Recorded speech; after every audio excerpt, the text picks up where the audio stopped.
Assalamualaikum warahmatullahi wabarakatuh. Kembali bersama kelas Cikgu Ain, kelas Bahasa Melayu tahun 1. Baiklah, untuk tata bahasa hari ini ialah ayat penyata.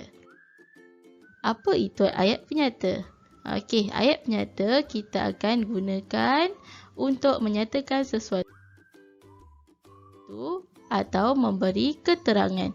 Contoh, murid-murid dapat lihat di sini ada gambar ibu menyiram pokok bunga. Jadi itu adalah ayat penyata yang menyatakan bahawa ibu sedang menyiram pokok bunga.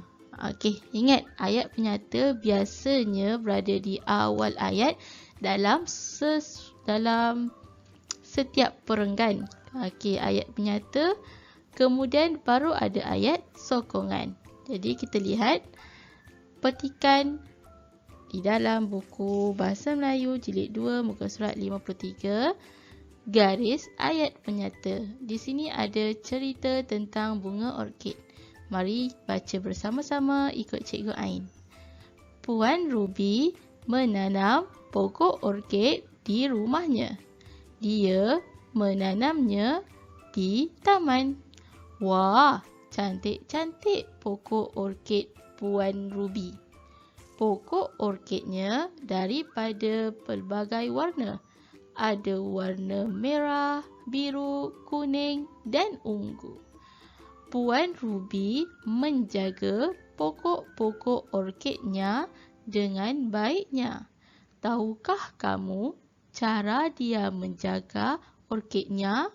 Dia rajin menyiram dan membubur baja. Pokok-pokoknya hidup subur.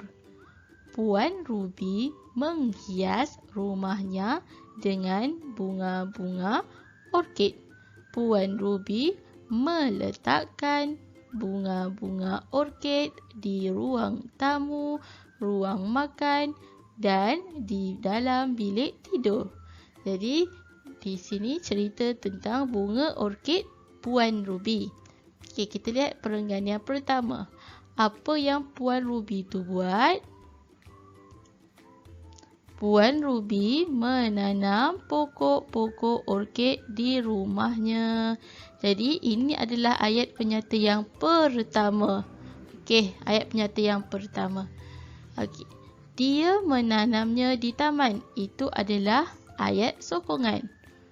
Wah, cantiknya pokok-pokok orkid Puan Ruby. Itu pun ayat sokongan kepada ayat penyata yang pertama.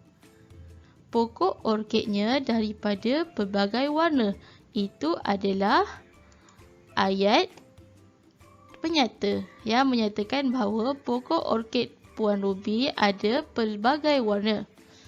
Dan ayat penyata yang ketiga juga, okey, ada warna merah, biru, kuning dan ungu. Ini adalah ayat penyata yang ketiga.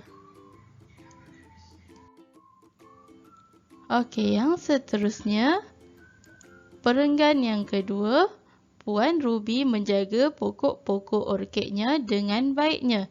Itu adalah ayat penyata.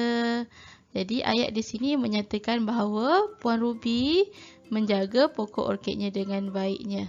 Jadi ini adalah ayat penyata yang keempat. Tahukah kamu cara dia menjaga orkidnya? Itu ayat sokongan. Dia rajin menyiram dan membubur baja. Itu pun ayat sokongan kepada Puan Ruby menjaga pokok orkidnya.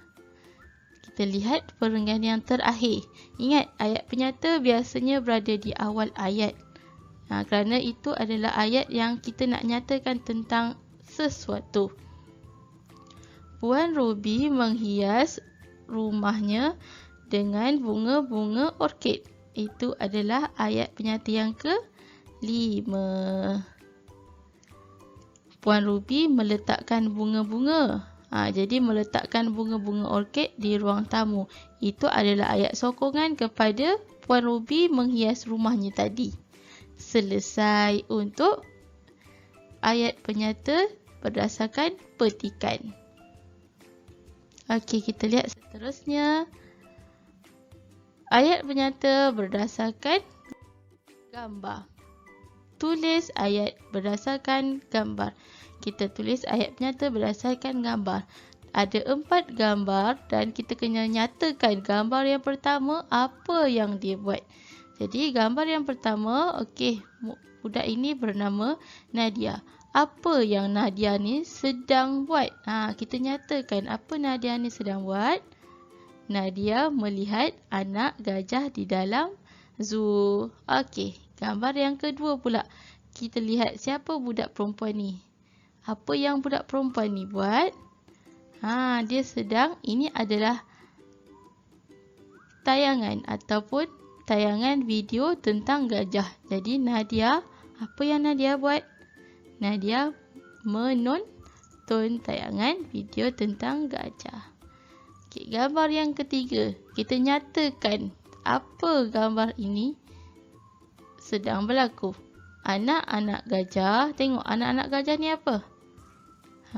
Apa perbuatan dia dan siapa yang buat? Ini adalah penjaga zoo. Dan gambar yang terakhir, kita nyatakan siapa budak ini? Nadia. Apa Nadia buat ni? Menunggang. Apa yang dia tunggang?